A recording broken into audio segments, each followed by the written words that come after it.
ಒಂದು ಜೀಪ್ ಬರ್ತದೆ, ಅವನೊಬ್ಬ ಇಳಿತಾನೆ, ಬಹುಶಃ ತಹಸೀಲ್ದಾರ, ಆ ಕಾಲಕ್ಕೆ ತಹಸೀಲ್ದಾರ ಇಳಿತಾನೆ, ಎಲ್ಲರ ಕೈ ಮುಗಿತಾರೆ, ಏನೇನೋ ನಮ್ಮ ಮಾಡ್ತಾರೆ. ನಾವು ದೂರಿಂದ ಓದ್ತಿದ್ವಿ. ನಮ್ಮ ತಾಯಿ ಅಂತಾಳೆ, ಮಗನೇ ನೀನು ಹಿಂಗೆ ಆಫೀಸರ್ ಆಗ್ಬೇಕು ನೋಡು ಅಂತ. ಓದಿಸೋದು ಬಿಟ್ಟೆ ಇಲ್ಲಿ ಕರ್ಕೊಂಬಂದ್ಬಿಟ್ಟೆ, ನಿಂದೇನೋ ಕಷ್ಟ ಇದೆ ಗೊತ್ತಿಲ್ಲ, ಊರಿಗೆ ಹೋಗೋಣ, ನಾನು ಓದಿಸೋ ಹಿಂಗೆ ಆಫೀಸರ್ ಹಾಕೀನಿ ಅಂತ ಹೇಳ್ತಾನೆ. ನಮ್ಮ ತಾಯಿ ಪಾಪ ಅಳ್ತಾಳೆ ಅವಾಗ.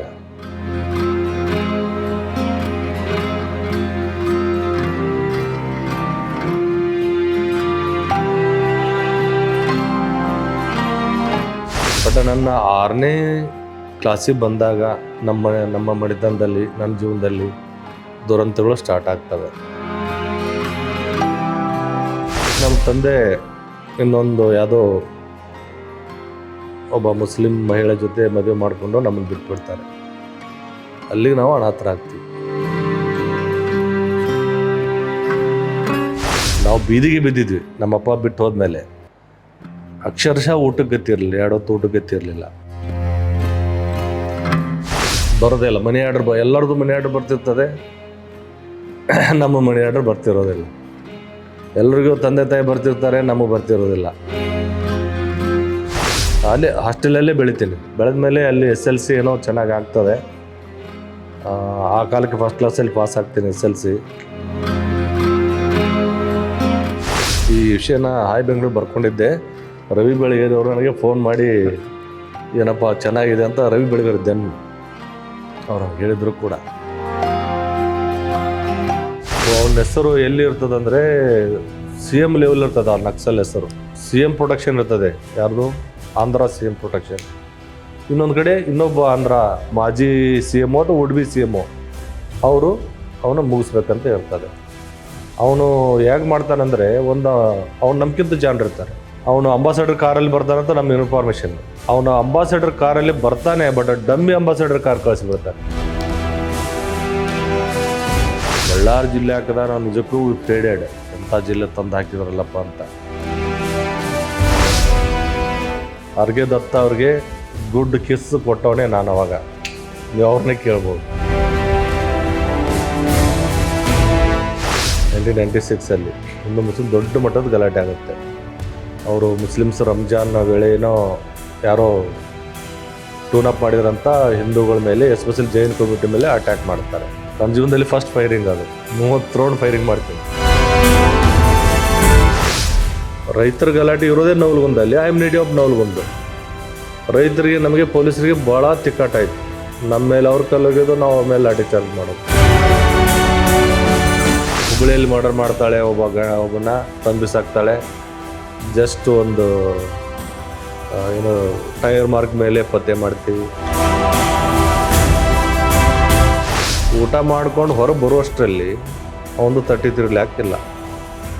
4:35ಕ್ಕೆ ಅವನು ಕಾರಲ್ಲಿ ಇಟ್ಟು ಹೋಗಿರ್ತಾನೆ. ಕಾರ್ ಕಿಟಕಿ ಡ್ಯಾಮೇಜ್ ಮಾಡಿ ವಿದಿನ್ 1 ಮಿನಿಟ್ ತೊಗೊಂಡೋಗಿರ್ತಾರೆ. ನಾನು ಕೆಲವು ಕಡೆ ತಮಾಷೆಯಾಗಿ ಹೇಳ್ತೀನಿ, ಬೇಕಾದ್ರೆ ಒಂದು ಸಿಗರೇಟ್ ಸೇದ್ರಪ್ಪ ಈ ಮೊಬೈಲ್ ನೋಡೋದು ಬಿಡ್ರಿ ಅಂತ ಹೇಳ್ತೀನಿ. ಯಾವುದೋ ಕಾಲೇಜಿಗೆ ಯಾವುದೋ ಒಂದು ಕಡೆ ಸ್ಟಡಿ ಸೆಂಟರ್ ಅಂತ ಹೇಳ್ಬಾರ್ದು. ಇಲ್ಲಿ ಒಂದು 4-5 ಜನ ಓದಿಸ್ತಾ ಇದ್ದೀನಿ, ಅದ್ರ ಬಗ್ಗೆ ನಾನು ಜಾಸ್ತಿ ಹೇಳೋದಿಲ್ಲ. ಯಾಕೆ ನಾನು ಭಾಳ ಕೆಟ್ಟ ಪರಿಸ್ಥಿತಿಯಿಂದ ಬಂದವನು. ನಾವು ಇವತ್ತೇನಾದ್ರು ಒಂದು ಊಟ ಮಾಡಬೇಕಾದ್ರೆ FTR ಕುಲೇಸೋ ಸರ್ಗೆ, T ಶ್ರೀನಿವಾಸಲು ಸರ್ಗೆ, ಕೋದಂಡರಾಮ್ ಸರ್ಗೆ, ಇನ್ನಿಬ್ಬರು ಯಾರು ಸೋಷಿಯಲ್ ಹೆಲ್ಪರ್ ನಾನು ಬರ್ತಿದ್ದೀನಿ, ಅವ್ರು ಪಾಪ ಅವ್ರ ಹೆಸರು, ಅವ್ರು ನೆನ್ಕೊಂಡೆ ಊಟ ಮಾಡಬೇಕು.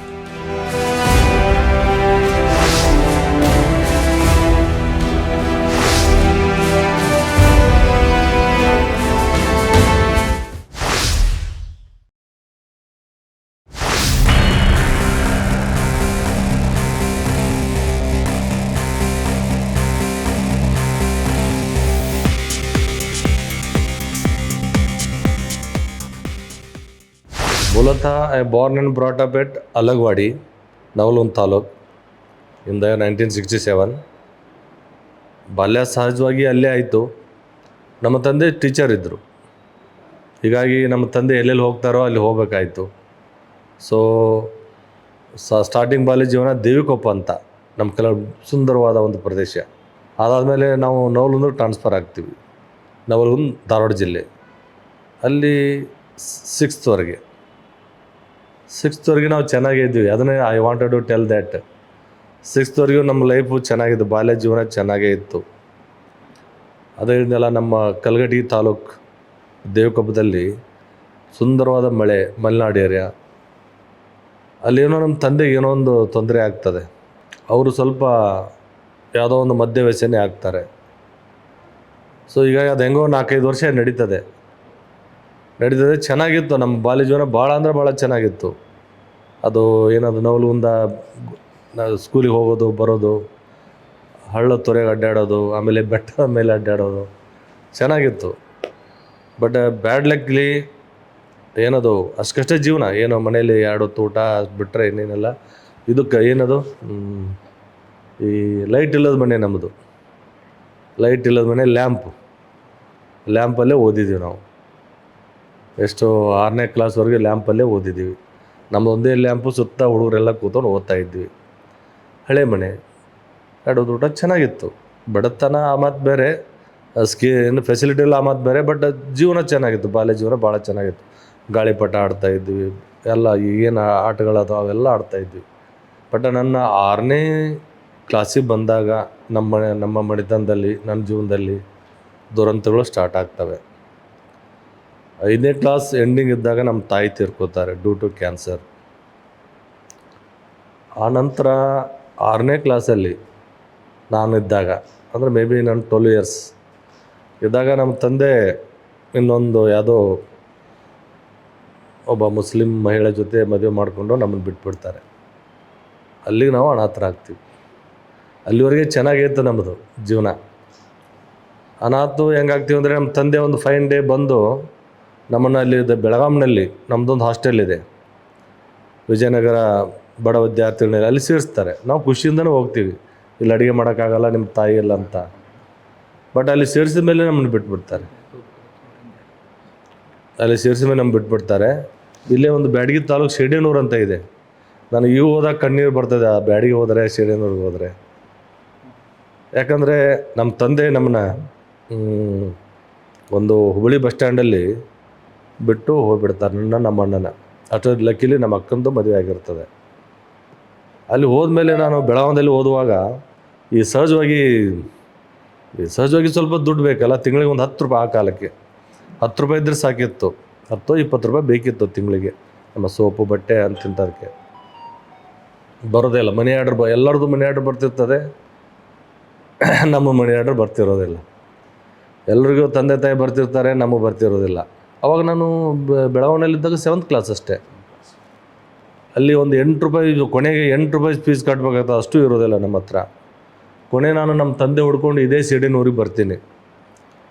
ಅಲ್ಲಿ ಇರೋದಿಲ್ಲ, ಸ್ವಲ್ಪ ವೇಟ್ ಮಾಡಂತಾರೆ. ಅಲ್ಲಿ ಇರೋಕೆ ನಮಗೆ ಏನೋ ಒಂದು ನಮ್ಮ ತಂದೆ ರೂಮ್ ಇರ್ತದೆ, ಬಟ್ ಊಟಕ್ಕೆ ಇರೋದಿಲ್ಲ. ಅದು ಇದೇ ಸಿಡಿನೂರಲ್ಲಿ, ಇದೇ ಬ್ಯಾಡಗಿಯಲ್ಲಿ ನಮ್ಮ ತಂದೆ ಹುಡ್ಕೊಂಡು ಅಡ್ಡಾಡಿದ್ರು ವಾರಗಟ್ಟಲೆ.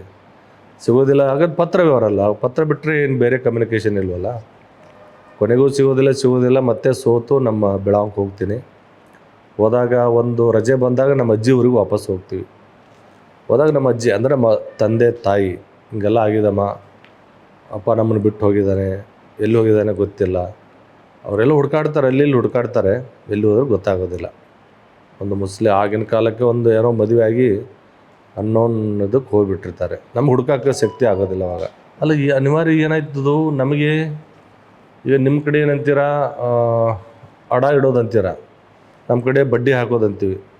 ನಮಗಿದ್ದಂಥ ಜಮೀನು 12 ಎಕರೆ ಇತ್ತು ಸಿರ್ಕೋಳದಲ್ಲಿ, ನಮ್ಮ ಮೂಲ ಊರು ಸಿರ್ಕೋಳ. ನಮ್ಮ ತಂದೆ ಅಡ ಹಾಕಿ ಹೋಗಿಬಿಟ್ಟಿದ್ದಾರೆ.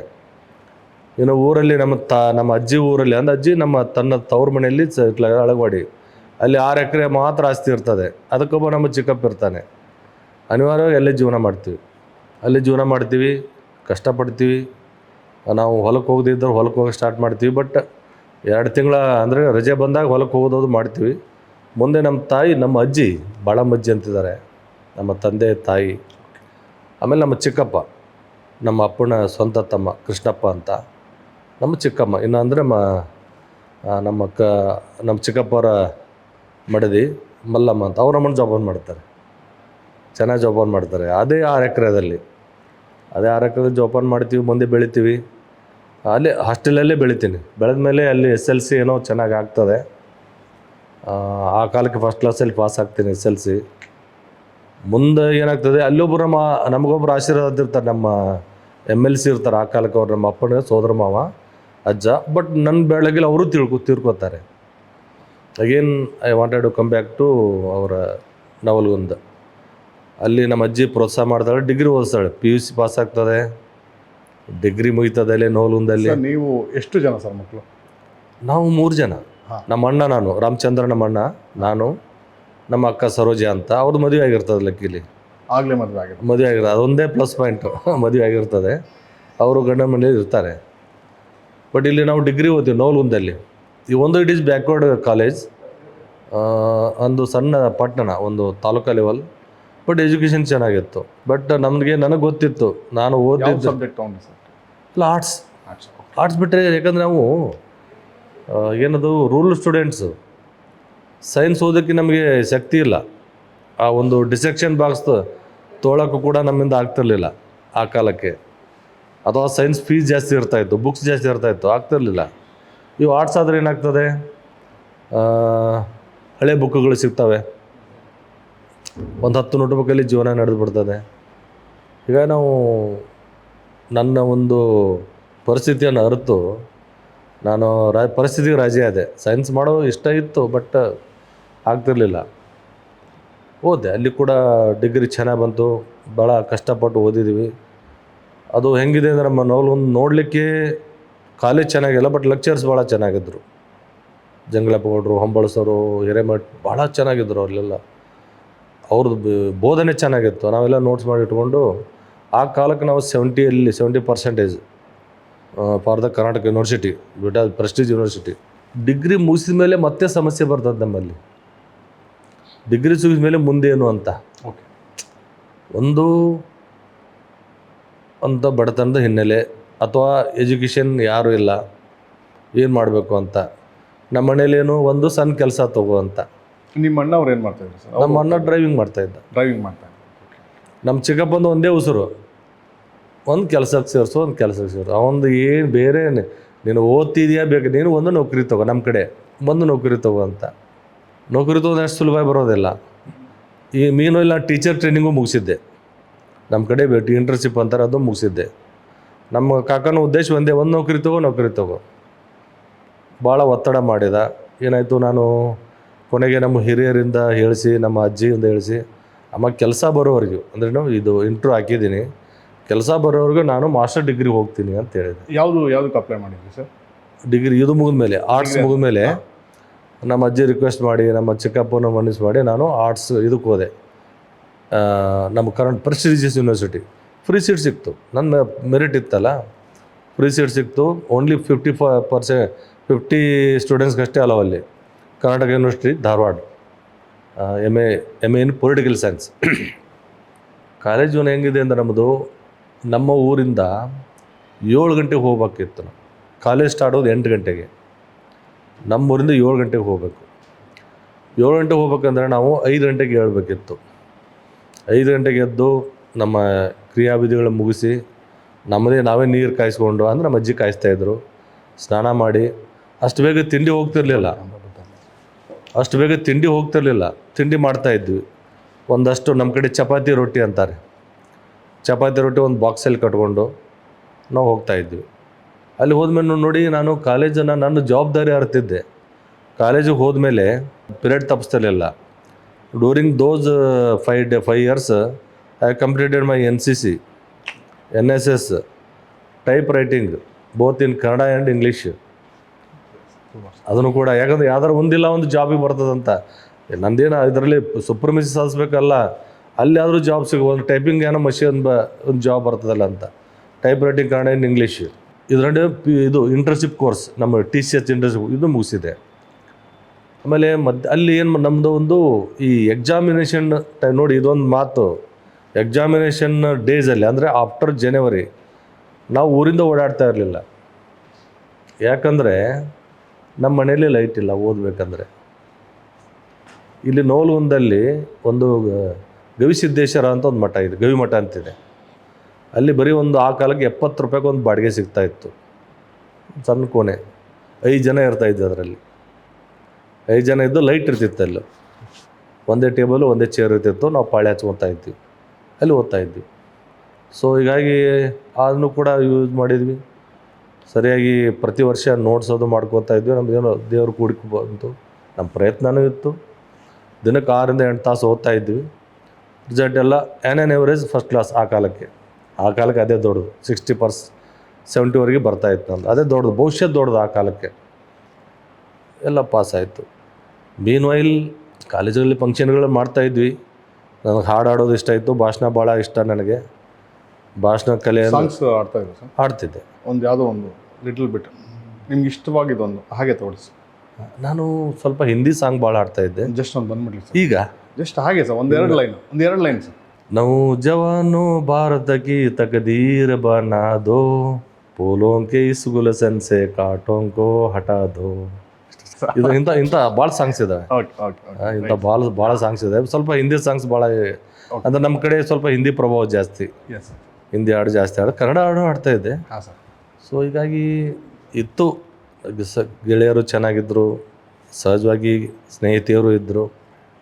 ಇವರೆಲ್ಲ ಬೇರೆ ಕಡೆ ಇದ್ದಾರೆ. ಆಮೇಲೆ ಇನ್ನೊಂದು ಹೇಳಬೇಕಂದ್ರೆ, ಆಫ್ಟರ್ PUC ನಾವು ಏನು ಬೀದಿಗೆ ಬಿದ್ದಿದ್ವಲ್ಲ, ನಮ್ಮ ಬದುಕು ಸುಧಾರಿಸ್ತು. ಹೇಗೆ ಸರ್? ನಾವು ಬೀದಿಗೆ ಬಿದ್ದಿದ್ವಿ ನಮ್ಮಪ್ಪ ಬಿಟ್ಟು ಹೋದ್ಮೇಲೆ.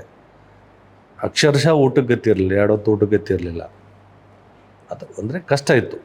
ನಮ್ಮ ಕಡೆ ಸಿಂಪಲ್ ಊಟ ಆ ಕಾಲಕ್ಕಿಂತ ಕಷ್ಟ ಇತ್ತು. ಆಫ್ಟರ್ PUC ನಮ್ಮ ಒಂದು ಬದುಕು ಸುಧಾರಿಸ್ತು. ಹೇಗಂದರೆ, ಈ ನಮ್ಮ ಸಿರ್ಕೋಳ ಅಂತಿದೆ, ನಮ್ಮ ಮೂಲ ಭೂಮಿ ಇದೆಯಲ್ಲ, ಅಲ್ಲಿ ನಮ್ಮದು 14 ಎಕರೆ. 14 ಎಕರೆಲಿ 3 ಎಕರೆ ಇದಕ್ಕೆ ಹೋಗಿರ್ತದೆ, ಏನೋ ನಮ್ಮ ನೀರಾವರಿಗೆ ಹೋಗಿರ್ತದೆ, ನೀರಾವರಿ ಯೋಜನೆಗೆ. ಆ ದುಡ್ಡು ಬಂತು ನಮಗೆ. ನಾವು ನಿರೀಕ್ಷೆ ಮಾಡಿರಲಿಲ್ಲ. ಆ ಕಾಲಕ್ಕೆ ಒಂದು 40-50 ಸಾವಿರ ಬಂದಿರಬೇಕು. It was then good amount. ಯಾಕಪ್ಪ, it was then good amount. ಆ ಹಣದಿಂದ ನಮ್ಮಪ್ಪ ಏನು ಅಡ ಇಟ್ಟಿದ್ನಲ್ಲ ಭೂಮಿಗಳೆಲ್ಲ, ನಮ್ಮ ತಂದೆ ಇನ್ನೊಬ್ರಿಗೆ ಅಡ ಹಾಕಿ ಹೋಗಿದ್ದರು. ನಮ್ಮ ಕಡೆ ಒತ್ತೆ ಏನಂತೀವಿ, ಬಡ್ಡಿ ಹಾಕೋದು, ಒತ್ತೆ ಇಡೋದು ಅಂತೀವಿ. ಅವನ್ನೆಲ್ಲ ಬಿಡಿಸ್ಕೊಂಡ್ವಿ. ಆಮೇಲೆ ಇಲ್ಲಿ ನಮಗೇನು ನೀರಾವರಿ ಬಂತು. ಎಲ್ಲಿ ನಮ್ಮ ಏನು 6 ಎಕರೆ ಜಮೀನು ಇದೆಯಲ್ಲ, ನಮ್ಮ ಚಿಕ್ಕಪ್ಪಂದು ನೀರಾವರಿ ಬಂತು. ನಾವು ಕೂಡ ದೊಡ್ಡವರಾಗಿದ್ವಿ. ನಾವು ಸ್ವಲ್ಪ ಚಿಕ್ಕವರು ದೊಡ್ಡವರಾಗಿದ್ವಿ. ಹೊಡಲಲ್ಲಿ ದುಡಿತಕ್ಕಂಥ ಒಂದು ಕೆಪಾಸಿಟಿ ಬಂತು ನಮಗೆ. ನಾವು ಹೊಲಕ್ಕೆ ಬೆಳಗ್ಗೆ ಈ ಶನಿವಾರ ಭಾನುವಾರ 6:30-7 ಗಂಟೆ ಹೊಲದಲ್ಲಿ ಇರ್ತಿದ್ದೆ ನಾನು, ನಮ್ಮ ಅಣ್ಣನ ಜೊತೆ. ಶನಿವಾರ ಭಾನುವಾರ ಕಾಲೇಜಿಗೆ ಹೋಗ್ತಿರ್ಲಿಲ್ಲ. 6:30-7 ಗಂಟೆಗೆ ಜಮೀನು ಹೋಗ್ತಾಯಿದ್ದೆ. ಹೀಗಾಗಿ ನಮ್ಮ ಜಮೀನುಗಳು ಚೆನ್ನಾಗಿ ಬೆಳೆ ಬಂದು. ವರಲಕ್ಷ್ಮಿ ಅಂತ ನಮ್ಮ ಕಡೆ, ನೀವು ಒಂದು ಕಡೆ ಹೋಗಿ ಕೇಳ್ಕೊಳ್ಳಿ, ವರಲಕ್ಷ್ಮಿ ಮತ್ತು DC ಭಾಳ ಚೆನ್ನಾಗಿ ಬೆಳೆ ಬಂದು. ಸೊ ನಮ್ಮ ಆರ್ಥಿಕತೆ ಸುಧಾರಿಸ್ತು. ಅಲ್ಲಿ ದುಡ್ಡು ಬಂತು. ಈಗ 12 ಎಕರೆ ಬಂತು. 12 ಎಕರೆ ಜಮೀನು ಬಂತು. ಬೇಕಾದಷ್ಟು ಜಮೀನಾಯಿತು. ಸೊ ನಾವು ಏನಂದರೆ, ಆ ಕಾಲಕ್ಕೆ ಈ ಚಪ್ಪಲಿ ಇಲ್ಲದ ಅಡ್ಡಾಡೋರು ಎಲ್ಲರೂ ಒಳ್ಳೆ ಬಟ್ಟೆ, ಎಲ್ಲರ ಕೈ ವಾಚು, ಮನೆ ಲೈಟ್ ತೊಗೊಂಡೆ ನಾನು. ನಮ್ಮ ಮನೆಗೆ ಫಸ್ಟ್ ಬಂದಿದ್ದು ನಮ್ಮ ಓಣಿಯಲ್ಲಿ ಏನೋ ಕರೆಂಟ್ ತೊಗೊಂಡೆ. ಯಾಕೆ ನಾನು ಲ್ಯಾಂಪಲ್ಲಿ ಓದಿ ನನಗೆ ಇತ್ತಲ್ಲ, ನಮ್ಮ ತಮ್ಮಂದ ಚಿಕ್ಕಪ್ಪ ಮಕ್ಕಳಿಗೆ ಆಗಬಾರ್ದು ಅಂತ ಕರೆಂಟ್ ತೊಗೊಂಡೆ. ರೇಡಿಯೋ ಬಂತು, ಟೇಪ್ ರೆಕಾರ್ಡರ್ ಬಂತು. ಇಷ್ಟೆಲ್ಲ ಆದರೂ ಕೂಡ ನಮ್ಮ ಚಿಕ್ಕಪ್ಪಂದು ಒಂದೇ ಉದ್ಯೋಗ. ಇದು ಯಾವಾಗ ಡೌನ್ ಆಗ್ತದೆ ಕೃಷಿ ಹೇಳೋಕ್ಕಾಗೋದಿಲ್ಲ, ನೀವು ಒಂದು ಉದ್ಯೋಗ ತೊಗೊಳ್ಬೇಕಂತ. ಬಟ್ ನಾನು MA ಪ್ರಿವಿಯಸ್ ಮುಗಿಸಿದೆ. ಭಾಳ ಕಷ್ಟ ಆಯಿತು ಸ್ವಲ್ಪ ಅಲ್ಲಿ. MA ಪ್ರಿವಿಯಸ್ ಮುಗಿಸುವಾಗ ಹಾಸ್ಟೆಲ್ ಸಿಗಲಿಲ್ಲ, ಏನೇನು ತೊಂದರೆ ಆಯಿತು. ಬಟ್ ಹಂಗೆ ಫೈನಾನ್ಸ್ ಇಂಪ್ರೂವ್ ಆಯಿತು ಅಂದರೂ ಕೂಡ ಅದು ಓದೋದು ಕಷ್ಟನೇ ಸ್ವಲ್ಪ ಅಲ್ಲಿ. MA previous MA final year ಮಾಡ್ತಾ ಇರುವಾಗ ಒಂದು ಇಂಟ್ರ್ಯೂ ಬರ್ತದೆ ನನಗೆ. 2-3 ಹಲವಾರು ಟೀಚರ್ಸ್ ಇಂಟ್ರ್ಯೂ. ಒಂದು ಬಿಟ್ಟು 2 ಇಂಟ್ರ್ಯೂ ಕೊಡ್ತೀನಿ. ನನಗಲ್ಲಿ ಹೋಗಕ್ಕೆ ಮನಸ್ಸಿಲ್ಲ, ಟೀಚರ್ ಆಗ್ಲಿಕ್ಕೆ ಮನಸ್ಸಿಲ್ಲ. ನಾನು I wanted to complete my degree PG. I wanted to become a lecturer. My main job ಅದೇ ನಂದು motto. Either I wanted to become lecturer, I wanted to join military force as a officer.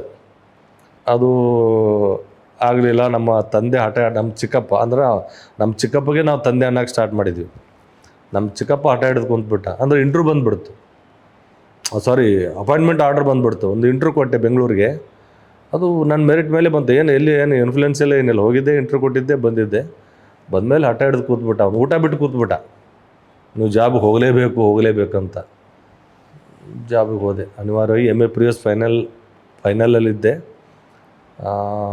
ಹೋದೆ, join ಆದೆ. Join ಆಗಿ ಆಮೇಲೆ ನಂತರ ಬಂದು exam ಬರೆದೆ ಅದನ್ನು.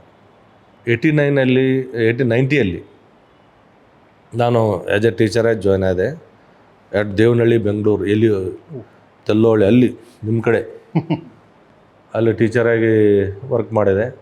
ಮೇನಲ್ಲಿ ಆಸೆ ಇತ್ತು, ನಾನು ರಜೆಯಲ್ಲಿ ಬಂದಾಗ ಈ ಎಕ್ಸಾಮ್ ಬರೆದು ನಾನು ಮಾಸ್ಟರ್ ಡಿಗ್ರಿ ಕಂಪ್ಲೀಟ್ ಮಾಡ್ಕೊಂಡೆ. ಎಮ್ ಎ ಫೈನಲ್ ಇಯರ್ ಆಯಿತು. ಮಿಡಲ್ ಒಂದು 58% ಬಂತು, an average okay. Then it was very okay. But ಅಲ್ಲಿ ಟೀಚರ್ಸ್ ಇದ್ದಾಗ ಅದು ಭಾಳ ಬ್ಯಾಕ್ವರ್ಡ್ ಆದಂಥ ಜಿಲ್ಲೆ ದೇವನಹಳ್ಳಿ. ಏನು ಫೆಸಿಲಿಟಿ ಇಲ್ಲ. ಹಾಗಾಗಿ ಇವ್ರಿಗೆ ಹೇಳ್ತಾ ಇರ್ತೀನಿ ನಾನು, ನಮ್ಮ ಮನೆಯವ್ರಿಗೆ ಇಂಥವ್ರಿಗೆಲ್ಲ ಹೇಳ್ತೀನಿ, ಏನು ಫೆಸಿಲಿಟಿ ಇಲ್ಲ. ಒಂದು ಟೀ ಇಲ್ಲ, ಒಂದು ಬಸ್ ಬರ್ತಾ ಇಲ್ಲ, ಒಂದು ಹೋಟೆಲ್ ಇಲ್ಲ, ಒಂದು ನ್ಯೂಸ್ ಬರ್ತಾ ಇಲ್ಲ, ನ್ಯೂಸ್ ಪೇಪರ್ ಬರ್ತಾ ಇಲ್ಲ ಅಲ್ಲಿ ಆ ಊರಿಗೆ, ಟಿ ವಿ ಇಲ್ಲ, ಕರೆಂಟ್ ಇಲ್ಲ. ಅಲ್ಲೆಲ್ಲ ಭಾಳ ಕೆಟ್ಟ ಬಡತನ. ನಮ್ಮದೇ ಬಡತನ ಅಂದ್ರೆ ನಮಗಿಂತ ಕೆಟ್ಟ ಬಡತನ ಅಲ್ಲಿತ್ತು. ಅಲ್ಲಿ ಜೀವನ ಮಾಡಿದೆ. ಜೀವನ ಮಾಡಿದ್ಮೇಲೆ ಮತ್ತು ಬೇರೆ ಊರಿಗೆ ಒಂದು ಬೆಟ್ಕೋಟೆ ಅಂತ ಬೇರೆ ಊರಿಗೆ ಅಲ್ಲೇ ಸ್ವಲ್ಪ ಚೇಂಜ್ ಆಗ್ತದೆ. ಅಲ್ಲಿದ್ದಾಗ ಎಷ್ಟೇ ಅಲ್ಲಿ ನಾನು ಟೀಚರ್ ಮಗನು, ಹೌದಾ. ನಮ್ಮ ಚಿಕ್ಕಪ್ಪ ಒಬ್ಬರು ಟೀಚರ್ ಇದ್ದರು. ಅದು ನನ್ನ ಬಾರ್ನ್ ಕ್ವಾಲಿಟಿ ಇತ್ತೇನೋ.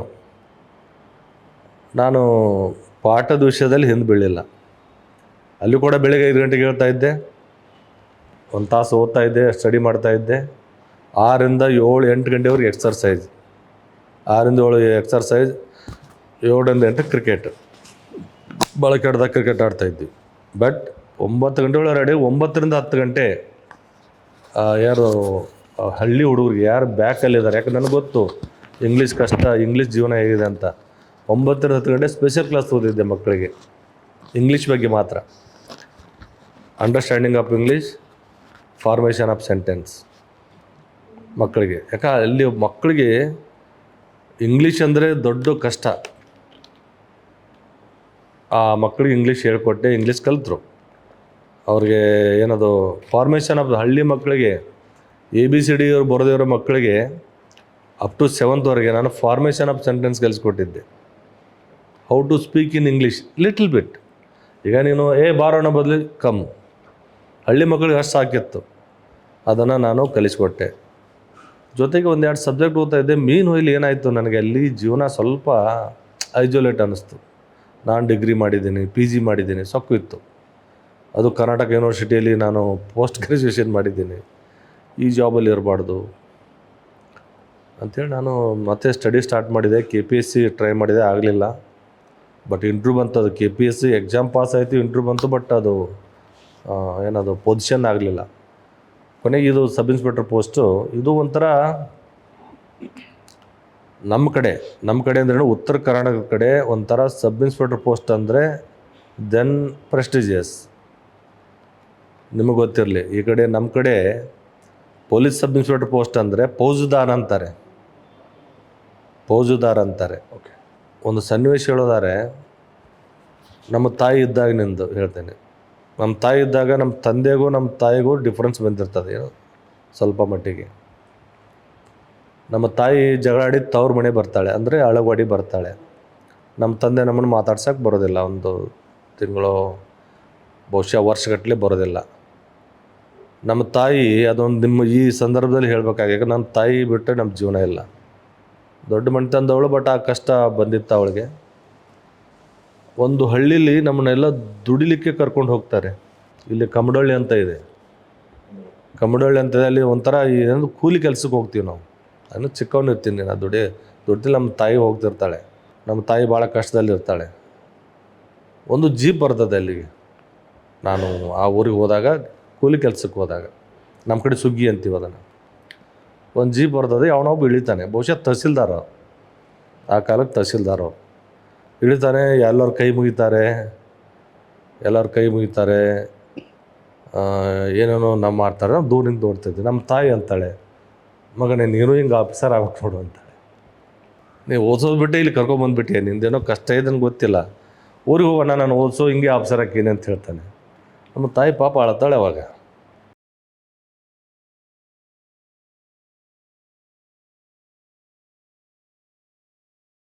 ಅವಾಗ ನಮ್ಮ ತಾಯಿ ಹೌದಲ್ಲಪ್ಪ ಮಗನೇ ಅಂತ ನಮ್ಮ ವಾಪಸ್ ಕರ್ಕೊಂಬರ್ತಾರೆ. ನಮ್ಮ ಒಬ್ಬರ ಕಡೆದು ಬಡಿಸ್ಕೊತಾರೆ.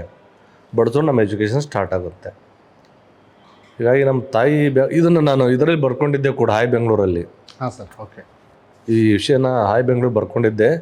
ರವಿ ಬೆಳಗೆರೆ ಅವರು ನನಗೆ ಫೋನ್ ಮಾಡಿ ಏನಪ್ಪ ಚೆನ್ನಾಗಿದೆ ಅಂತ ರವಿ ಬೆಳಗೆರೆ ದೆನ್ ಅವ್ರು ಹಂಗೆ ಹೇಳಿದರು ಕೂಡ. ಮುಂದೆ ಅಲ್ಲ, ನಾನು ಈ ಒಂದು ಘಟನೆ ಹೇಳಿದೆ ನಾನು. ಯಾವುದಕ್ಕೆ ಬಂತಿದ್ದು ಈ ಆಫೀಸರ್ ಆಗಬೇಕು ಅನ್ನೋದಕ್ಕೆ. ಅವಾಗ ನನಗೆ ಗೊತ್ತಿಲ್ಲ ನಾನು ಆಫೀಸರ್ ಆಗ್ತೀನಿ ಅಂತ ಗೊತ್ತಿಲ್ಲ. ನಾನು ಆಗ್ತೀನಮ್ಮ ಅಂತ ಆಮೇಲೆ ಮುಂದೆ ಎಷ್ಟೋ ಅಮ್ಮ ಆಮೇಲೆ ನಮ್ಮ ತಾಯಿ ಏನೋ ಅಡ್ಜಸ್ಟ್ ಆದರು, ನಮ್ಮ ತಂದೆ ಜೊತೆ ಆದರು. ಆವಾಗ ಓದುವಾಗ ನಾ ಆಫೀಸರ್ ಆಗೇ ಆಗ್ತೀನಿ ಅಂತಿದ್ದೆ. ಬಟ್ ಮುಂದೆ ಆಫೀಸರ್ ಆಗಲ್ಲ ಅನ್ನೋ ಮಟ್ಟಕ್ಕೂ ಬಂದಿದ್ದೆ. ಯಾಕಂದರೆ ಟೀಚರ್ ಆಗಿದ್ದೆ, ಇನ್ನು ಆಫೀಸರ್ ಆಗಲ್ಲ ಬಿಡು, ನನ್ನ ಜೀವನ ಇಷ್ಟೇ ಅಂತ ನಾನು ಮುಗಿಸಿದೆ. ಮುಗಿಸಿದ ಮೇಲೆ ಅದು ಏನಾಯಿತು, ಅಲ್ಲಿ ಟೀಚರ್ ಇದ್ದಾಗ ಈ ಜಾಬ್ ಆಯಿತು. ಏನೂ ಇನ್ಫ್ಲುಯೆನ್ಸ್ ಇಲ್ಲ.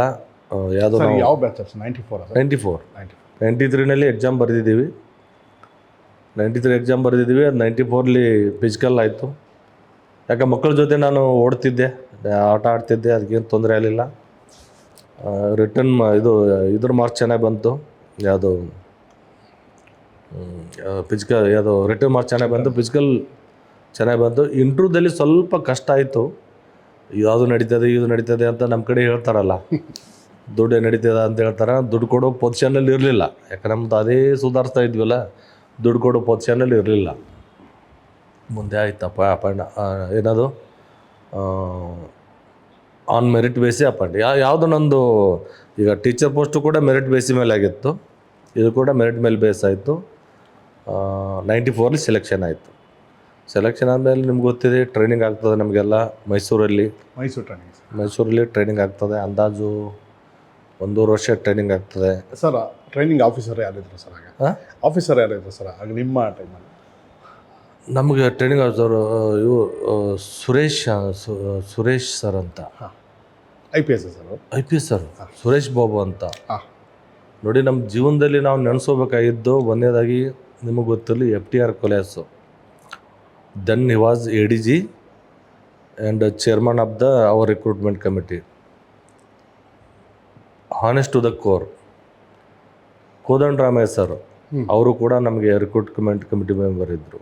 ಶ್ರೀನಿವಾಸುಲು ಅಂತ ಅವರು ಸರ್. ಇನ್ನಿಬ್ಬರು ಯಾರಿದ್ದರು ನಮಗೆ ನೆನಪಿಲ್ಲ. ಸೋಷಿಯಲ್ ವೆಲ್ಫೇರು ಯಾರು ಇದ್ದರು.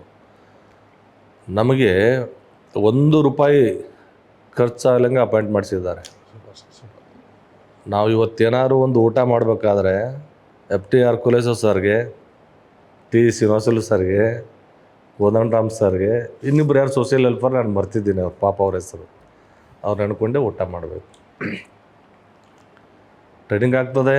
ಟ್ರೈನಿಂಗ್ ಆದಮೇಲೆ ಸಹಜವಾಗಿ ನಿಮಗೆ ಗೊತ್ತಿದೆ ನಮ್ಮ ಬದುಕು ಚೇಂಜ್ ಆಗ್ತದೆ ನ್ಯಾಚುರಲಿ. ಸರ್ ಟ್ರೈನಿಂಗಲ್ಲಿ ಹೆಂಗೆ ಅನ್ಸುತ್ತೆ ಸರ್? ಯಾವ ಥರ? ಈಗ ನಮ್ಮ ಪ್ರಕಾರ ಇದು ದೊಡ್ಡ ಜಾಬು, ಇನ್ನೊಬ್ರಿಗೇನೋ ಸಣ್ಣ ಜಾಬ್ ಇರ್ಬೋದು. ಈಗ ನಮ್ಮ ಮನೆತನಕ್ಕೆ ನಮ್ಮ ಇದಕ್ಕೆ ಇದೆ ದೊಡ್ಡ ಜಾಬು. ಟ್ರೈನಿಂಗ್ ಭಾಳ ಚೆನ್ನಾಗಿತ್ತು. ಇದರಲ್ಲಿ ಅಲ್ಲಿ 5 ಗಂಟೆಯಿಂದ ಸ್ಟಾರ್ಟ್ ಆಗ್ತದೆ ಜೀವನ. 6 ಗಂಟೆ ಫೀಲ್ಡಿಗೆ ಇಳಿಬೇಕು. ನಿಮಗೆಲ್ಲ ಗೊತ್ತಿದೆ. 5 ಗಂಟೆಗೆ ಎಬ್ಬಿಸ್ತಾರೆ, ಎಲ್ಲ ರೆಡಿ ಆಗಬೇಕು.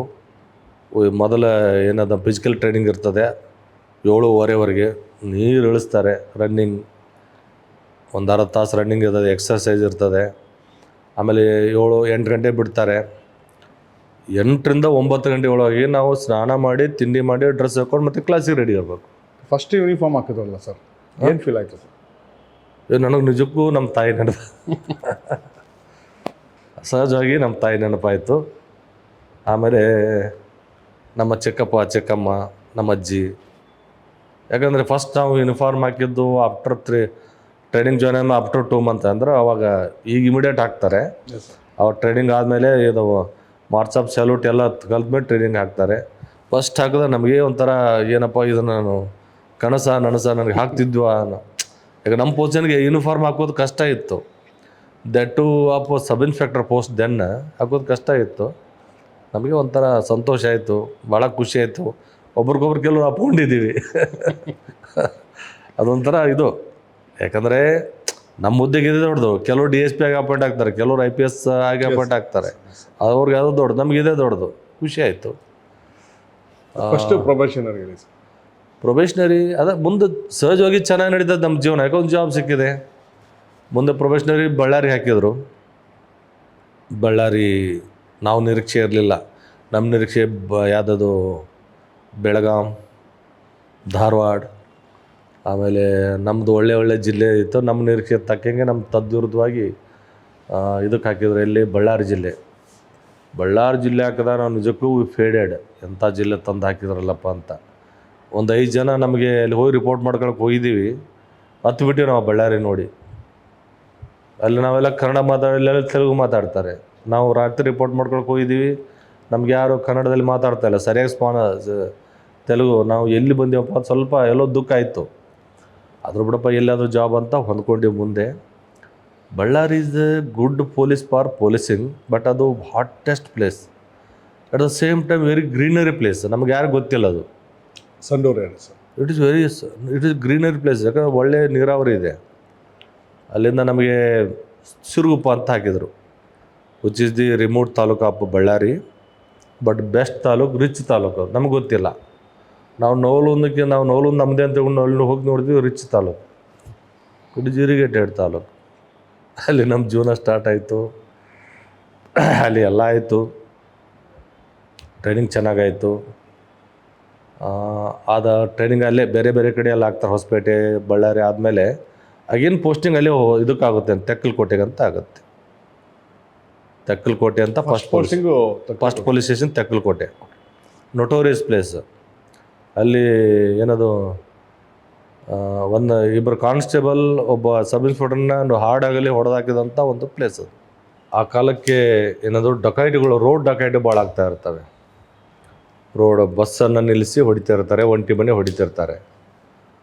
ಆಗ ನಮ್ಮ CPI ಆಡಿ ಅಂತ ಇರ್ತಾಯಿದ್ರು, ಸುದ್ದಿ ಅಂತ ಇರ್ತಾಯಿದ್ರು. ಅವರೆಲ್ಲ ಗುಡ್ ವರ್ಕರ್. ಕೊನೆಗೆ ಏನು ಮಾಡ್ತೀವಿ ನಾವು, ಅದನ್ನು ಸ್ಟೋರ್ಪುರಂ ಗ್ಯಾಂಗ್ ಅಂತ ನೀವು ಹೆಸರು ಕೇಳಿದಿರಿ. ಸ್ಟೋರ್ಪುರಂ ಗ್ಯಾಂಗ್ ಅಂತ, ಯನಾದಿ ಗ್ಯಾಂಗು, ಪೆದ್ದಟ್ಟಿ ಗೊಲ್ಲ ಗ್ಯಾಂಗ್ ಅಂತ, ನೊಟೋರಿಯಸ್ ಗ್ಯಾಂಗ್. ಅವರು ಇನ್ವೆಸ್ಟಿಗೇಷನ್ ಅವ್ರದ್ದು, ಯಾರ್ದು ನಮ್ಮ CPI ಅವ್ರದ್ದೆಲ್ಲ ಇರ್ತದೆ ಇನ್ವೆಸ್ಟಿಗೇಷನ್ನು.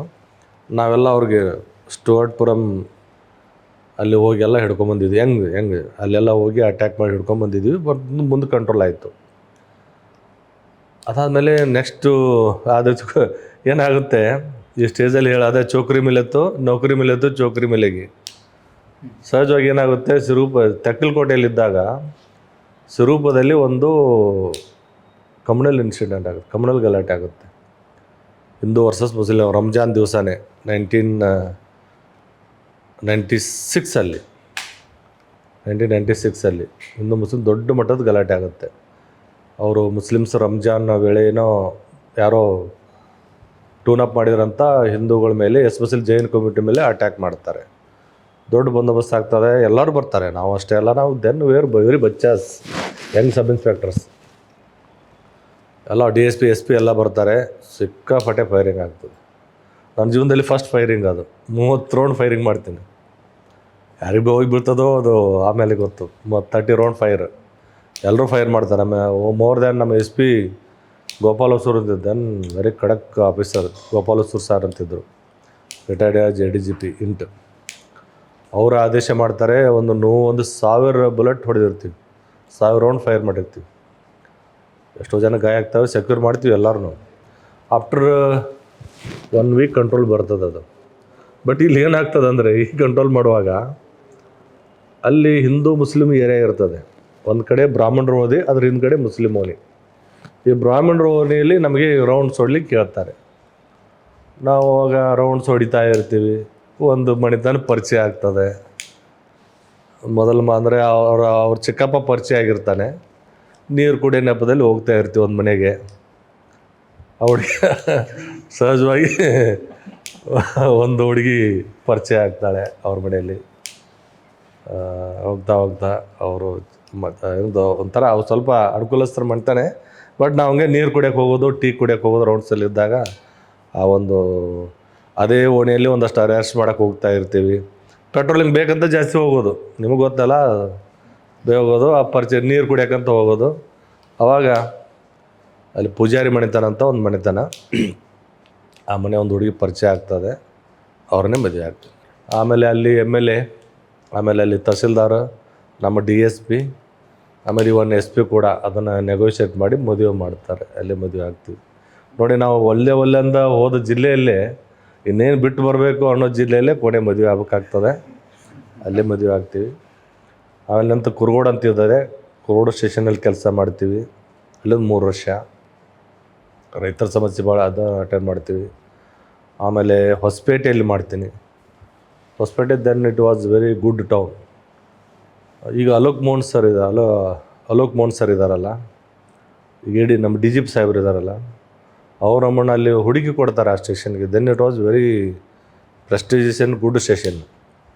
ನಮ್ಮ ಡಿ ಜಿ ಪಿ ಸರ್ ಇದ್ದಾರಲ್ಲ, ಅವರು ನನಗೆ ಅಲ್ಲಿ ನೀನು ಹೋಗಬೇಕು, ಈ ಹಳ್ಳಿಯಲ್ಲಿ ಬೇಡ ಅಂತೇಳಿ ಅವರು ಪೋಸ್ಟಿಂಗ್ ಕೊಡ್ತಾರೆ. Then it was very good police station. ಅಷ್ಟೇ ಬಿಸ್ನೆಸ್ 400 to 500 ಆಗ್ತಾಯಿತ್ತು. ಆಮೇಲಿಂದ ಟ್ರಾಫಿಕ್, ಈಗ ಶರತ್ ಚಂದ್ರ ಅಂತ ಎಡಿ ಸರ್ ಇದ್ದಾರಲ್ಲ, ಅವ್ರನ್ನ ಟ್ರಾಫಿಕ್ ಕರೆಸ್ತಾರೆ ಮತ್ತೆ ಅಲ್ಲಿ ಬಳ್ಳಾರಿಯಲ್ಲಿ, ಅಲ್ಲಿ ಇಂಪ್ರೂವ್ ಮಾಡಿ ತೋರಿಸಿವಿ ಟ್ರಾಫಿಕ್. ಆಮೇಲೆ ಪ್ರಮೋಷನ್ ಆಗುತ್ತೆ. ನಿಮ್ಗೆ ಗೊತ್ತಿದೆ ಎನ್ ವೆಂಕಟಾಚಲ ಅಂತಿದ್ರಲ್ಲ, ಅವ್ರ ಅಂಡರ್ ಕೆಲಸ ಮಾಡ್ತೀವಿ. ಏನೇನೋ ಇದರಲ್ಲಿ ಕೊಪ್ಪಳದಲ್ಲಿ ಕೆಲಸ ಮಾಡ್ತೀನಿ ಒಂದು 2 ವರ್ಷ. ಅವ್ರ ಜೊತೆ ರೇಡ್ ಎಲ್ಲ ಹೋಗ್ತಾಯಿದ್ದು, ಭಾಳ ನಮ್ಗೆ ಚೆನ್ನಾಗಿ ಕೆಲಸ ತೊಗೋತಾರೆ ನಮ್ಮಿಂದ.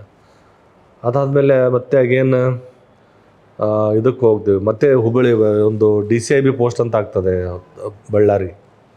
ಅಲ್ಲಿ ಇವರು ಪಂಕಜ್ ಕುಮಾರ್ ಸರ್ ಅಂತ ಇದ್ದಾರೆ. ನಾವು is IB ADG IB central IBಯಲ್ಲಿದ್ದಾರೆ.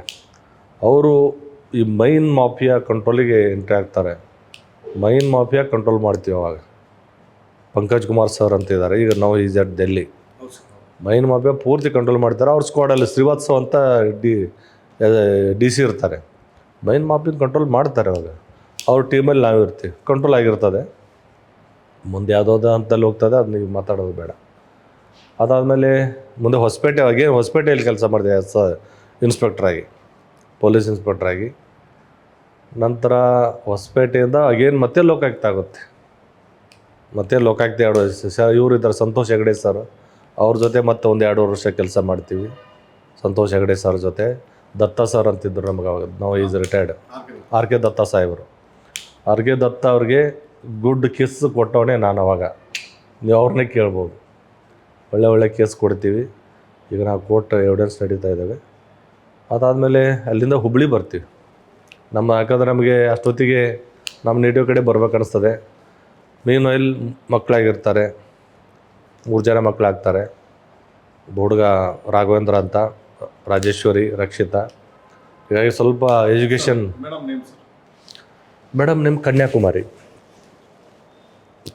ಅಂತ. ಅವ್ರ ತಾಯಿ ಕನ್ಯಾಕುಮಾರಿ ಟೂರಿಗೆ ಹೋಗಿರ್ತಾರೆ ಅವಾಗ. ಕನ್ಯಾಕುಮಾರಿಯಿಂದ ಬಂದು ಹುಟ್ಟಿದ್ದೀಗ ಕನ್ಯಾಕುಮಾರಿ ಇಟ್ಟಿರ್ತಾರೆ ಅಂತೆ. But C is from Telugu family. ನಮ್ಮದು ಇದು ಏನು ಕನ್ನಡ, ಶುದ್ಧ Kannada, Dharwad Kannada. Little bit C is from Telugu. C was Born and brought up ಎಟ್ ಅದೋನಿ. ಒಂದು ಸಿ ಬಿಲಾಂಗ್ಸ್ ಟು ಸಿರುಗುಪ್ಪ. ಅವರು ಭಾಳ ಬೆಳೆದಿದ್ದು ಇದರಲ್ಲಿ ಅದೋನಿಯಲ್ಲಿ. ಸ್ವಲ್ಪ ತೆಲುಗು ಕಲ್ಚರೇ, ನಮ್ಮ ಕಲ್ಚರ್ಗೆ ತೆಲುಗು ಕಲ್ಚರ್ ಅವ್ರದ್ದು. ಬಟ್ ಇಲ್ಲಿ ಬಂದಾಗ ಅಡ್ಜಸ್ಟ್ ಆಗಿದ್ದಾರೆ. ರೊಟ್ಟಿ ಗಿಟ್ಟಿ ಎಲ್ಲ ಚಪಾತಿ ಮಾಡ್ತಾರೆ. ಅದು ಬೇರೆ ಕಷ್ಟಗಳು ಬರ್ತವೆ ನಮ್ಮ ಇಲಾಖೆಯಲ್ಲಿ. ಅಲ್ಲ, ಮುಂದೆ ಪ್ರಮೋಷನ್ ಹೇಳಿಬಿಡ್ತೀನಿ. ಪ್ರಮೋಷನ್ ಆಗುತ್ತೆ. ಈ ಹುಬ್ಬಳ್ಳಿಯಲ್ಲಿ 5 ವರ್ಷ ನಾವು ಟ್ರಾಫಿಕಲ್ಲಿ ಕೆಲಸ ಮಾಡ್ತೀವಿ. ಸೌತು ಮತ್ತು ಈಸ್ಟ್ ಅಂತ. ಅಲ್ಲಿಂದ ಆದಮೇಲೆ ಪ್ರಮೋಷನ್ ಆಗುತ್ತೆ. ಧಾರವಾಡಕ್ಕೆ ಹೋಗ್ತೀವಿ, 1 ವರ್ಷ ಧಾರವಾಡ DSP ಆಗಿ. ಆಮೇಲೆ ಇಲ್ಲಿ DSP ಆಗಿ ಇಲ್ಲಿ ಶಿಗ್ಗಾಂವ್ಗೆ ಬರ್ತೀವಿ. ಶಿಗ್ಗಾಂವ್ನಲ್ಲಿ ಒಂದು 3 ವರ್ಷ. ಹೋಮ್ ಡಿಸ್ಟಿಕ್ಕಲ್ಲಿ ನಾನು ಭಾಳ ಕಡಿಮೆ ಮಾಡಿದ್ದು, ಬರೀ 1 ವರ್ಷ. 1 ವರ್ಷ ದ್ಯಾಟ್ ಇನ್ ಹೆಡ್ಕ್ವಾರ್ಟರ್ DCRB ಅಂತ. ಚೆನ್ನಾಗಿರ್ತದೆ. ಬಟ್ ಏನು ಸ್ವಲ್ಪ ಭಾಳ ಮಜೂರ ಆಯಿತು. 2015 ಪ್ರಮೋಷನ್ ಆಯಿತು. ನಿಮಗೆ ಗೊತ್ತಿದೆ 2015 ರೈತರ ಗಲಾಟೆ ಇರೋದೇ ನವಲಗುಂದಲ್ಲಿ. I am native of Navalgund. ರೈತರಿಗೆ, ನಮಗೆ ಪೊಲೀಸರಿಗೆ ಭಾಳ ತಿಕ್ಕಾಟ ಆಯಿತು. ನಮ್ಮ ಮೇಲೆ ಅವ್ರ ಕಲ್ಲೋಗ್ಯೋದು, ನಾವು ಅವ್ರ ಮೇಲೆ ಲಾಠಿ ಚಾರ್ಜ್ ಮಾಡೋದು. ಎಷ್ಟು ವಿಭಿನ್ನವಾದ ಇದಂದರೆ, ನಮ್ಮ ಅಣ್ಣ ತಮ್ಮರೇ ನಮ್ಮ ವಿರುದ್ಧ ಕಲ್ಲೋಗ್ಯಾರೋ, ನಾವು ಅವ್ರು ಓಡಿಸೋದು. ಅಲ್ಲಿ ಇದರಲ್ಲಿ ನವಲಗುಂದಲ್ಲಿ ಭಾಳ ವಿಭಿನ್ನವಾಯಿತು. ಕೊನೆಗೆ ಅತಿಯಾಗಿ ಹೋಯ್ತದು. ಕೊನೆ ಲಾಠಿ ಚಾರ್ಜ್ ಮಾಡಬೇಕಾಯ್ತು. ಅವರು ಓವರಾಯ್ತು, ಲಾಠಿ ಚಾರ್ಜ್ ಆಯಿತು. ದೊಡ್ಡ ಮಟ್ಟದ ಲಾಠಿ ಚಾರ್ಜ್ ಆಯ್ತು ಎಲ್ಲಿ ನಮ್ಮ ನವಲಗುಂದಲ್ಲಿ. ಸ್ವಲ್ಪ ಅತಿ ಆದರೂ ಏನು ಮಾಡೋಕ್ಕಾಗಲ್ಲ. ಯಾಕಂದರೆ ಅವರು ಗೌರ್ಮೆಂಟ್ ಪ್ರಾಪರ್ಟಿನ ಡ್ಯಾಮೇಜ್ ಮಾಡಿದರು. ಅವಾಗ ರಾಮಚಂದ್ರ ರಾವ್ ಸರ್ ಅಂತಿದ್ದರು. ಅವ್ರ ಆದೇಶದ ಮೇರೆಗೆ ಡಿ ಕೆ ಮೀನಾ ಅಂತ ಎಸ್ ಪಿ ಇದ್ದರು. ಡಿ ಕೆ ಮೀನಾ ಸರ್, ಧರ್ಮೇಂದ್ರ ಕುಮಾರ್ ಮೀನಾ ಲಾಠಿ ಚಾರ್ಜ್ ಮಾಡಲೇಬೇಕಾಯ್ತು. ಯಾಕಂದ್ರೆ ಗೌರ್ಮೆಂಟ್ ಪ್ರಾಪರ್ಟಿ ಫುಲ್ಲಿ ಡ್ಯಾಮೇಜ್ ಮಾಡಿದರು. ಲಾಠಿ ಚಾರ್ಜ್ ಅತಿಯಾಗಿ ಆಯಿತು, ಏನು ಮಾಡೋಕ್ಕಾಗಲ್ಲ.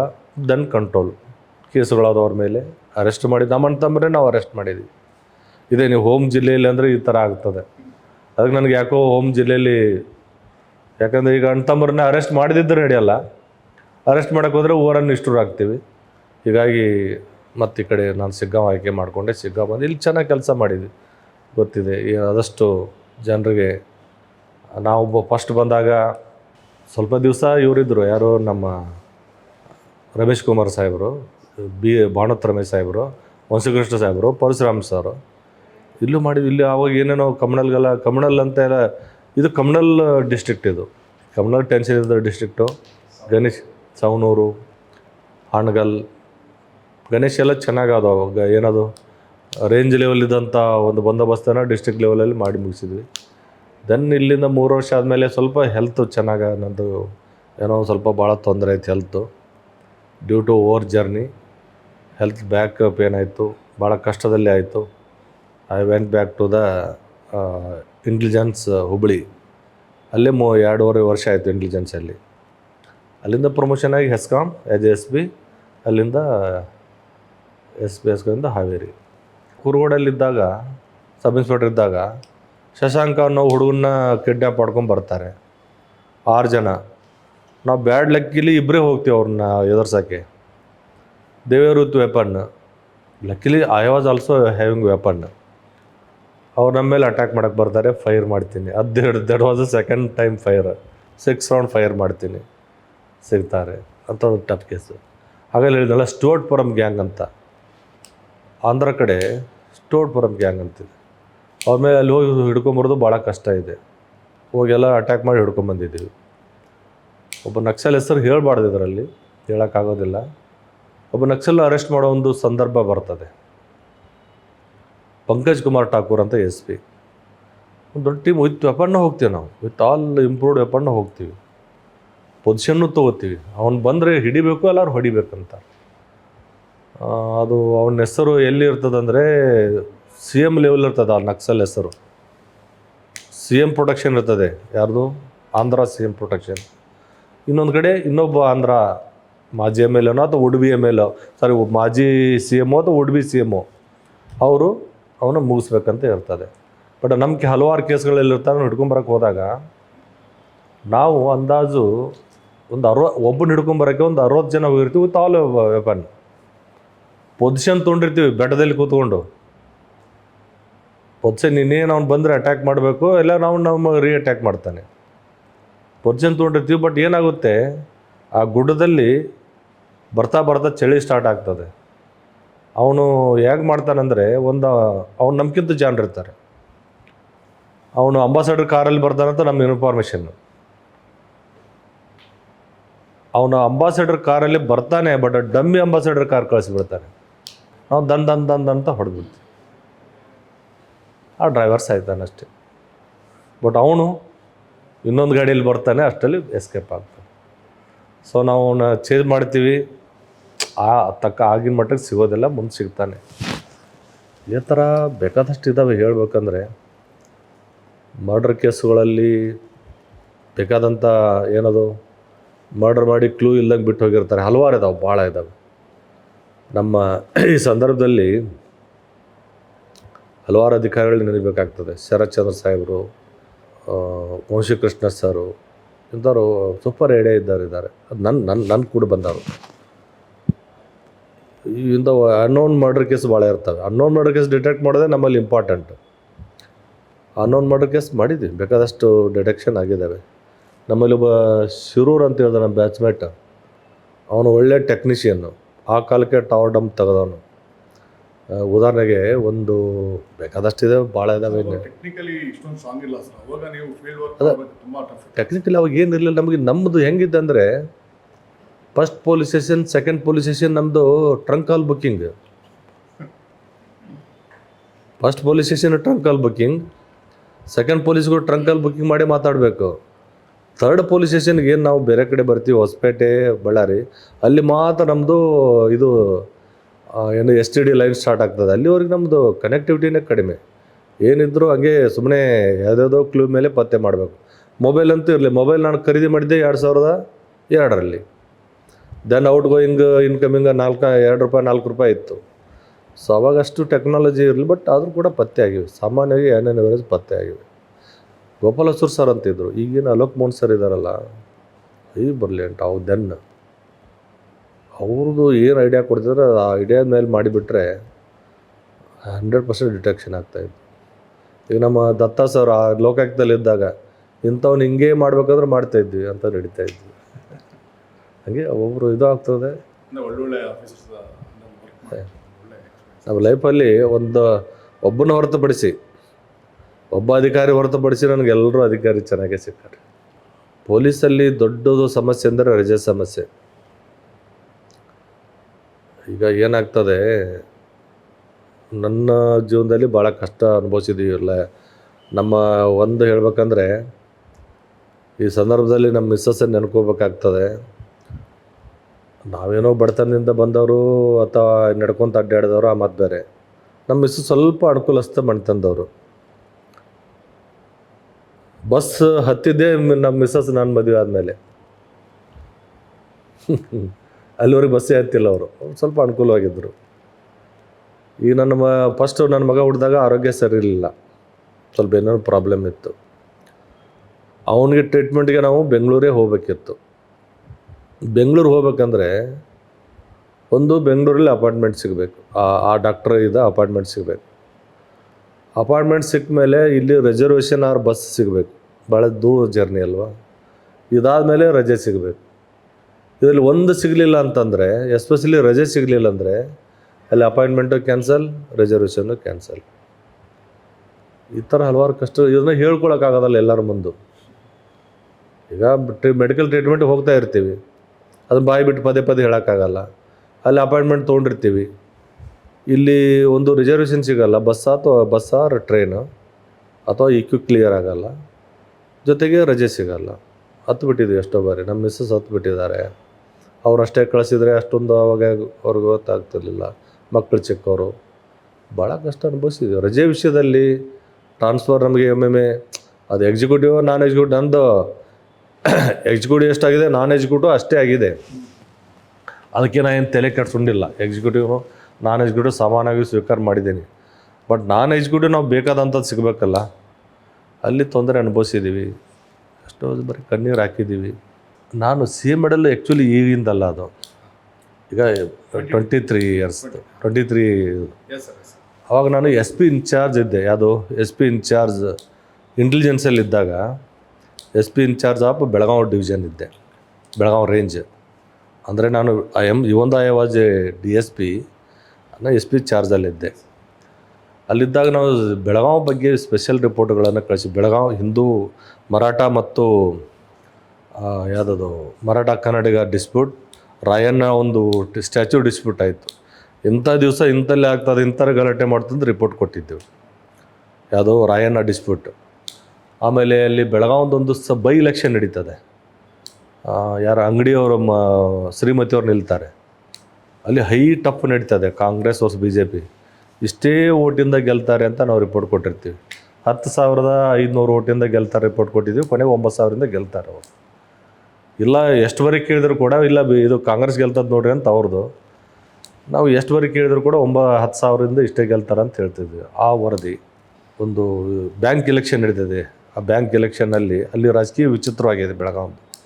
ಅದು ಆಮೇಲೆ ಸ್ವಲ್ಪ ಒಂದು ಇನ್ಸಿಡೆಂಟ್ ಆಗುತ್ತಲ್ಲ, ಜಾರಕಿಹೊಳಿ ಸರ್ದು, ಅದು ರಿಪೋರ್ಟ್ ಕೊಟ್ಟಿರ್ತೀವಿ, ಹಿಂಗೆ ಆಗುತ್ತಂತ ಆ ಹುಡುಗಿ ಬಗ್ಗೆ.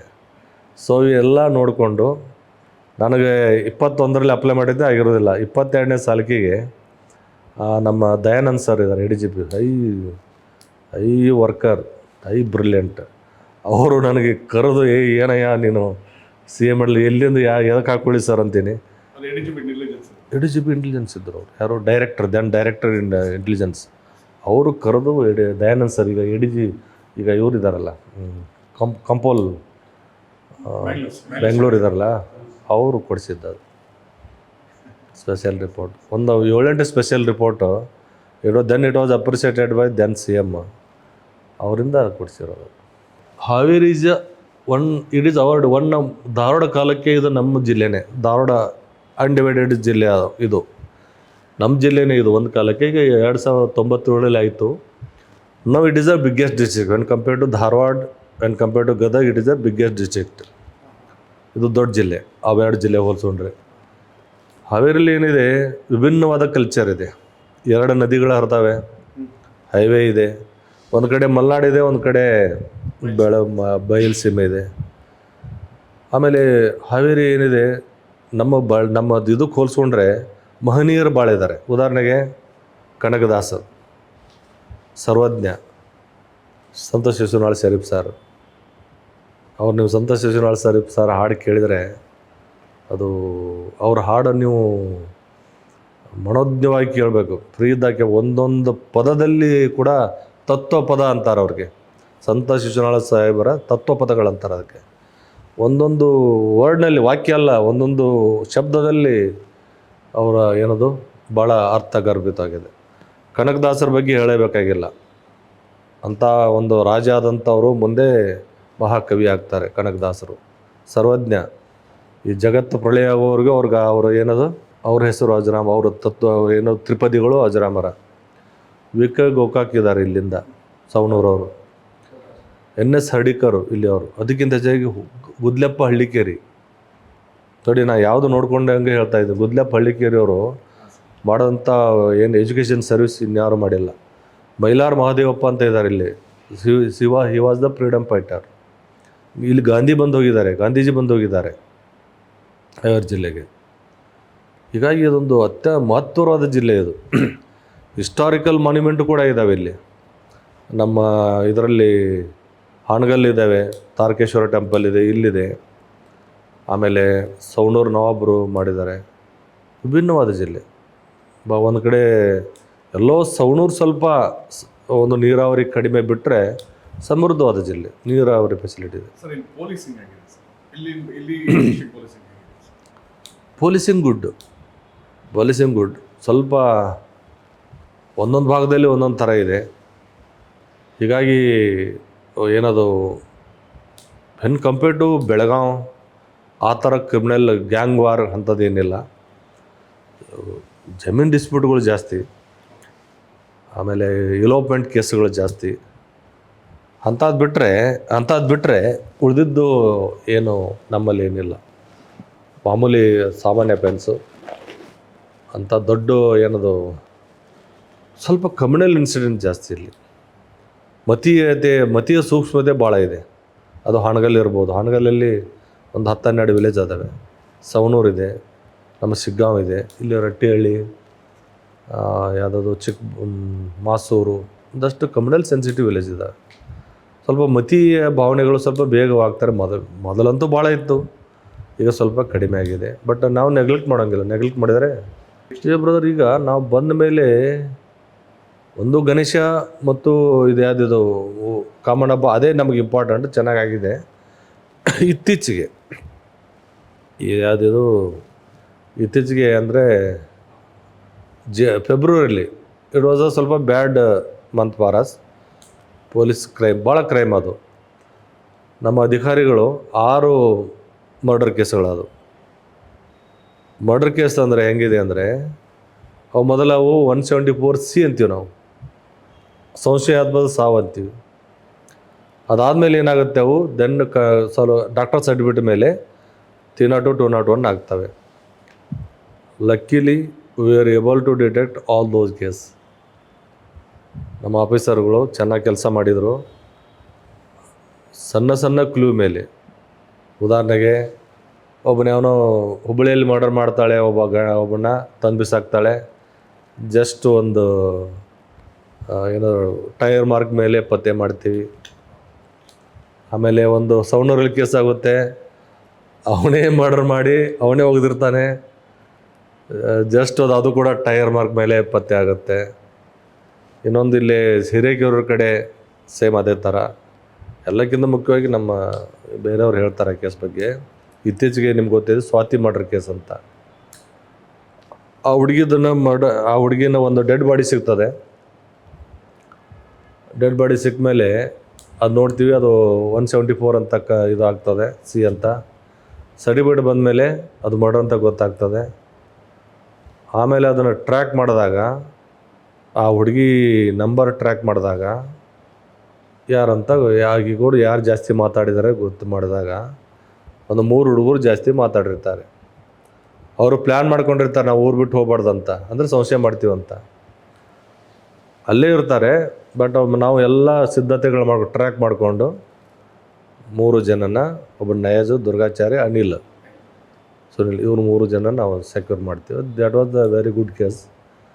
ಅದು ನಮ್ಮ ಅಧಿಕಾರಿ ಸಿದ್ದೇಶ್ ಅಂತಿದ್ದಾರೆ, ಅವರೆಲ್ಲ ಮಾಡಿದ್ದಾರೆ. ನಾವು ಗೈಡ್ ಮಾಡಿದ್ವಿ ಅಷ್ಟೇ, ನಮ್ಮ ಮೈಕೋನ್ ಸರ್ ಗೈಡ್ ಮಾಡಿದ್ವಿ. ಸೊ ಇತ್ತೀಚೆಗೆ 6 ಮರ್ಡರ್ ಕೇಸು ಯಾವುದಂತ ಪತ್ತೆ ಆಗಿವೆ. ಕಳ್ತನಗಳು ಆಗ್ತಾ ಇರ್ತವೆ.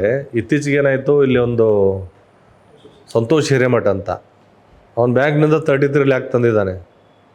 33 ಲ್ಯಾಕ್ ತಂದು ಊಟ ಮಾಡೋಕ್ಕೆ ಹೋಗಿದ್ದಾನೆ. ಅವ್ನು ಸ್ವಲ್ಪ ಮಿಸ್ಟೇಕ್ ಇದೆ, ಆ ಮಾತು ಬೇರೆ. ಊಟ ಮಾಡ್ಕೊಂಡು ಹೊರಗೆ ಬರುವಷ್ಟರಲ್ಲಿ ಅವನು 33 ಲ್ಯಾಕ್ ಇಲ್ಲ. 4:35ಕ್ಕೆ ಅವನು ಕಾರಲ್ಲಿ ಇಟ್ಟು ಹೋಗಿರ್ತಾನೆ. ಕಾರ್ ಕಿಟಕಿ ಡ್ಯಾಮೇಜ್ ಮಾಡಿ ವಿದಿನ್ 1 ಮಿನಿಟ್ ತೊಗೊಂಡೋಗಿರ್ತಾರೆ ಅದನ್ನು. ಅದು ನೊಟೋರಿಯಸ್ ಗ್ಯಾಂಗ್. ಅದು ಯಾವುದು ನೊಟೋರಿಯಸ್ ಗ್ಯಾಂಗ್, ಒಜಿಕೊಪ್ಪಂ ಗ್ಯಾಂಗ್ ಅಂತ, ಅದು ನಮ್ಮ ಚಿತ್ತೂರು ಕಡೆ ಬರ್ತದೆ. ಅವ್ರು ತೊಗೊಂಡೋಗಿರ್ತಾರೆ. ನಮ್ಮ ಐಕೋನ್ ಸರ್ ಭಾಳ ವರ್ಕ್ ಮಾಡ್ತಾರೆ ಅದರಲ್ಲಿ. 3-4 ಟೀಮ್ ಮಾಡ್ತಾರೆ. ಒಂದೊಂದು ಟೀಮಿಗೆ ಒಬ್ಬ ಸೂಪರ್ವೈಸರ್, ನಾನು ಒಂದು ಟೀಮ್ ಸೂಪರ್ವೈಸರ್ ಮಾಡ್ತೀನಿ. ಅದು ಒಂದು ಕೊನೆಗೆ ಎಲ್ಲಿ ಹೋದಾಗ ಯಾಕಡೆ ಹೋಗ್ಯಾರ ಯಾವುದೇ ಕ್ಲೂಸ್ ಬಿಟ್ಟಿಲ್ಲ.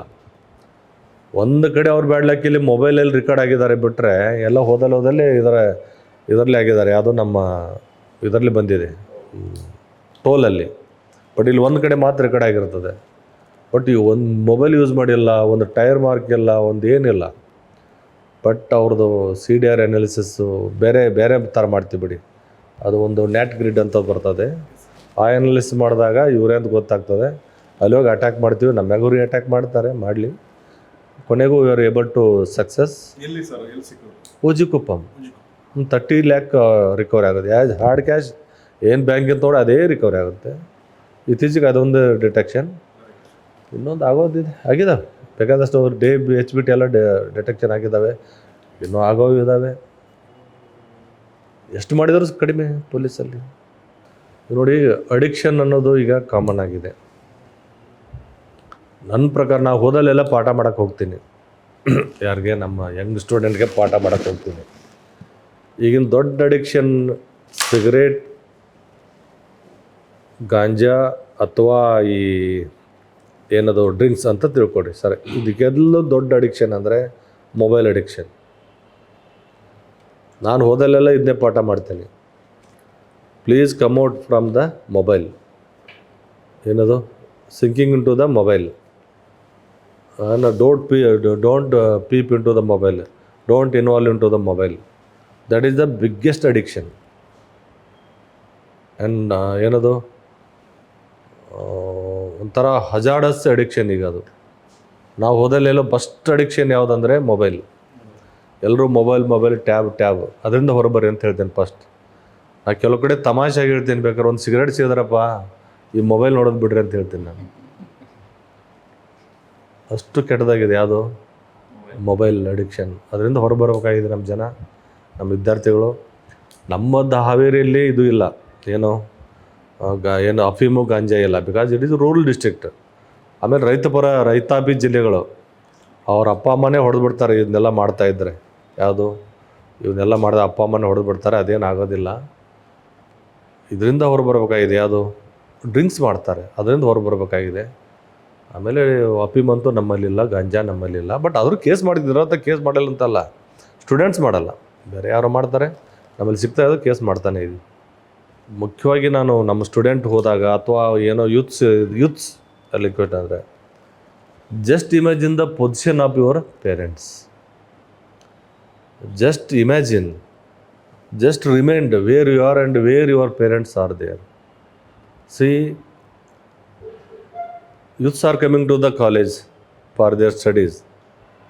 Let them enjoy, but don't spoil the time.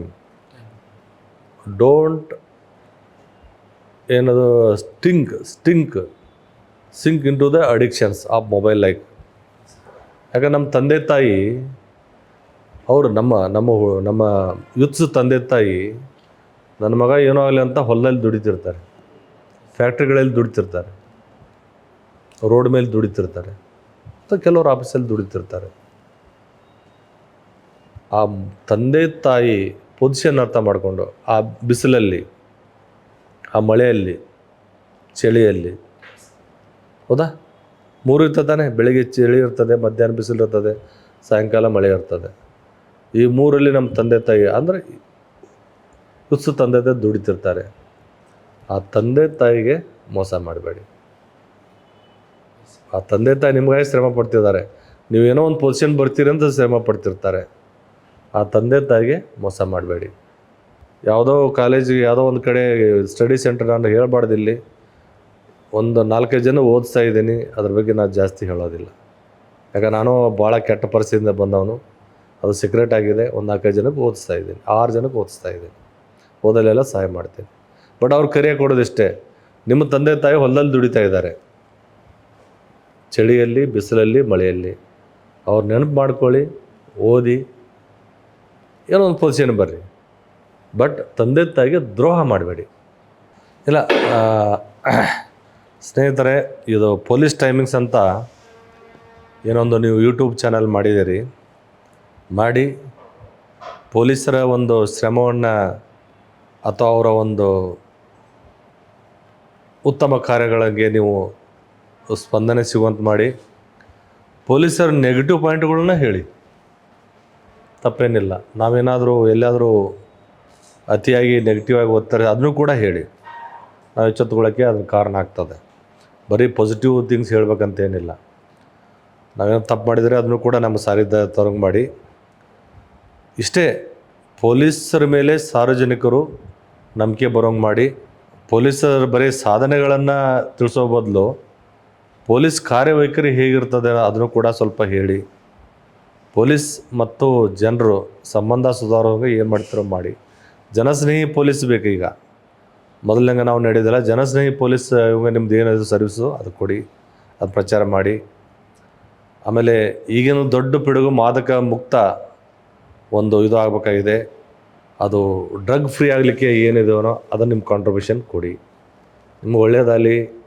ಎಲ್ಲ ಕಡೆ ಯಂಗ್ ಬಾಯ್ಸ್ ಇದ್ದೀರಿ, ಅದನ್ನು ನಿಮ್ಮ ಉತ್ತಮ ಕಾರ್ಯ ಮುಂದುವರಿಸಿ.